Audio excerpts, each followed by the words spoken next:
being able to make quite a few enjoyable meals for yourself. Okay, let's see. I want to share some resources with you.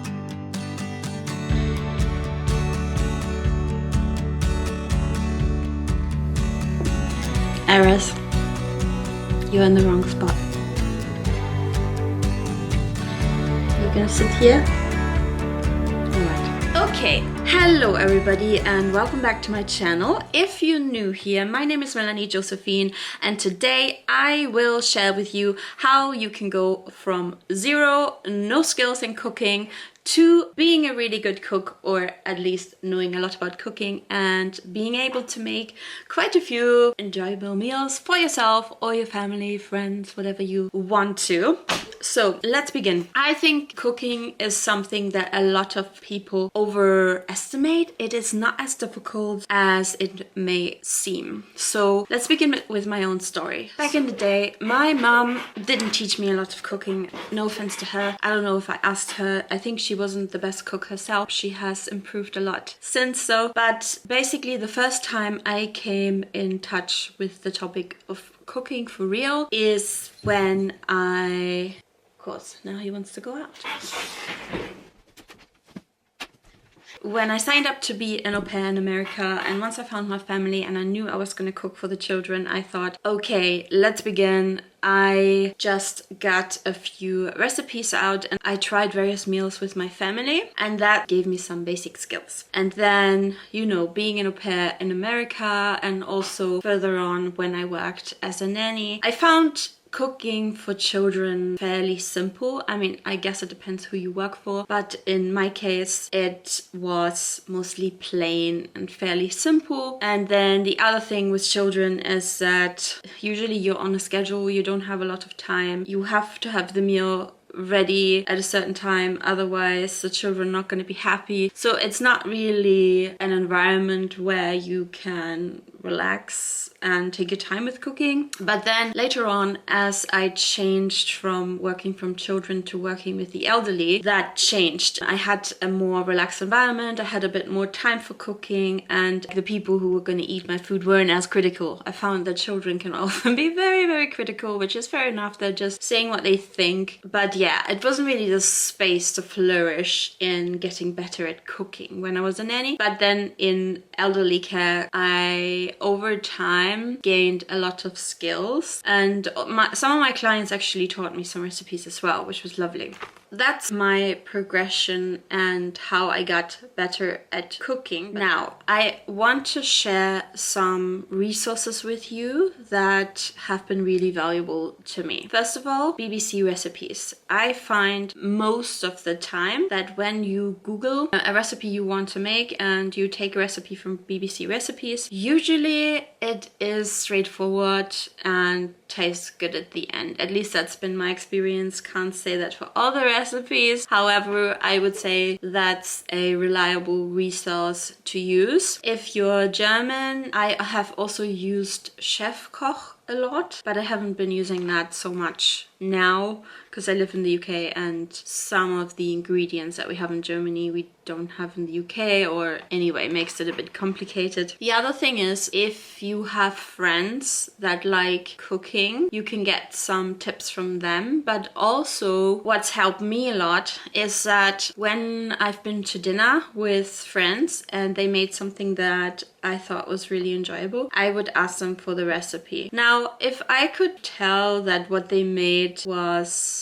an advanced cook recipe, then I would just leave it until you get to that advanced stage. But sometimes they're very easy recipes to make, and then I would actually take the time to sit down and just write it down with my friend dictating it to me, which brings me to the next point. What I would suggest, I know everything is sort of digitalized now, and if you prefer that, you can do that too. But for me, what's really helped me a lot is having an actual book where I write recipes in, because even though I have a lot of recipes digitalized, and we'll get to that point soon, I find that this is actually a really helpful thing. The other thing is I found certain YouTube channels that have really great recipes, and I sometimes find good recipes on Instagram. Now, if you have a YouTube account and you subscribe to channels for free, like you can subscribe to this channel for free, you can create a list, and I just want to show you. So on my channel, I go to playlists, and here I have all my playlists, but here I have a playlist called cooking, and those are videos that are not by me. And here you can see all the videos that I have saved in my cooking list, and you can do that too. Then on Instagram, I want to show you, if you go to your Instagram and you press the button right hand corner, you go to your activity likes, and then you can see everything. You can see everything you've liked. Now you can see here I've liked a lot of recipes. Yeah. So the thing with Instagram, I find if you like a lot of things, then it's difficult to find the recipe that you specifically want, but maybe you're better at that than me. What's helped me tremendously is that little cooking book that's just for myself. And what I would recommend, once you find a recipe you want to try, then you cook that recipe. Das ist irre. You follow it step by step. Und jetzt? And if in the end you like it, then you write it down in your personal cookbook. If you thought it was average or not so good, then I would recommend not writing it in your cookbook, because otherwise that book is going to fill up very quickly and there may be a lot of recipes you don't want to do again. So I would recommend writing the recipe after you tried it, not before. And in terms of being new to cooking and maybe not having the confidence, pick recipes where you know the ingredients and then just follow the steps. It will very quickly get very easy. Following the steps is really not difficult. And I remember when I first started in elderly care and my repertoire of meals wasn't as large as it is now. And I remember someone saying to me, you should cook a homemade soup for this client. And I remember the panic. I mean, I didn't say anything, but I had never made a homemade soup. And in my mind, it was like, why would you? Like, there's plenty good homemade soups at the supermarket. But now, years later, I have a completely different opinion. I cannot eat a single soup from the supermarket anymore.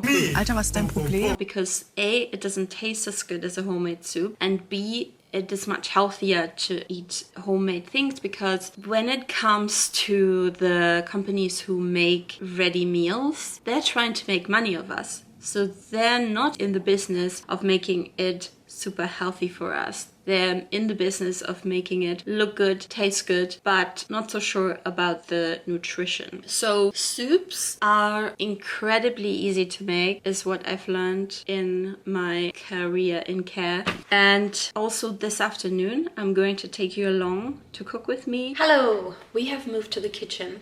So today we're cooking a celery carrot soup. May not sound great, but I thought it actually looked pretty good. I'm going to show you here quickly. It's a recipe I found on Instagram. So what I did before I turned this camera on, I got a big pot out. It's always better to have a bigger pot than a smaller pot when it comes to soup, because otherwise you start with a small pot and then you realize it wasn't big enough and you have to change. I got all the ingredients out. This, by the way, is another tip for if you procrastinate or you're not sure whether you're gonna do it or not. If you just get out all the ingredients on the counter, then the first step is done and it'll remind you that this is what you wanted to do in the first place. I've got carrots, onion, lemon. Okay, I'm not good at showing this. Garlic, and I just washed the celery. So I'm gonna get going and cut everything up.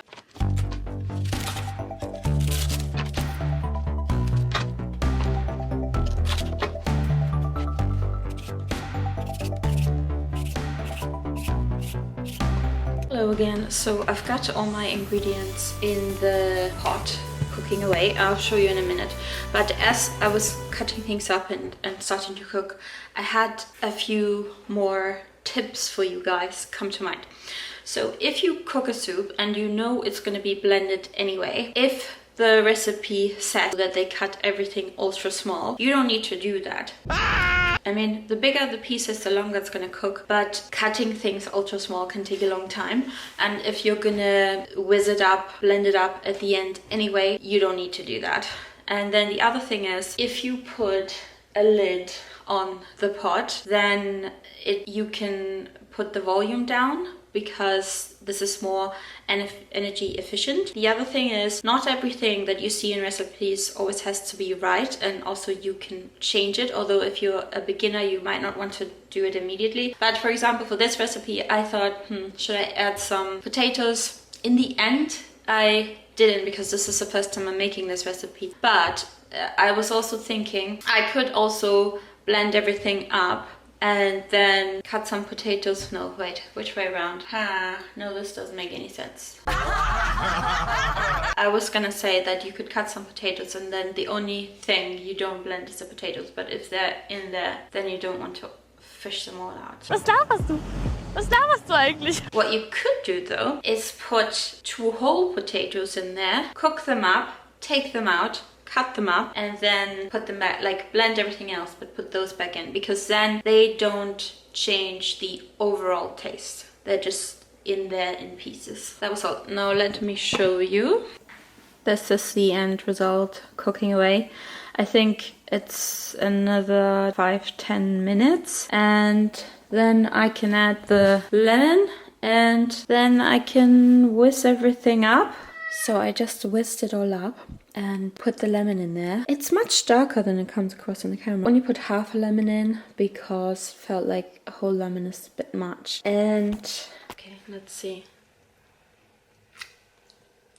It's good. Wait, I have to try a bit more. Yeah, it's really good. I put a bit too much salt. I wanted to put a little bit of salt and to stop stock cubes, but then I put accidentally a bit too much salt. Be a bit careful, maybe actually no salt. 2 stock cube is plenty, but I was worried that it would taste too much like celery, because I don't really like the taste of celery on its own unless it's a juice, but you don't taste the celery that much. It's quite nice. Good.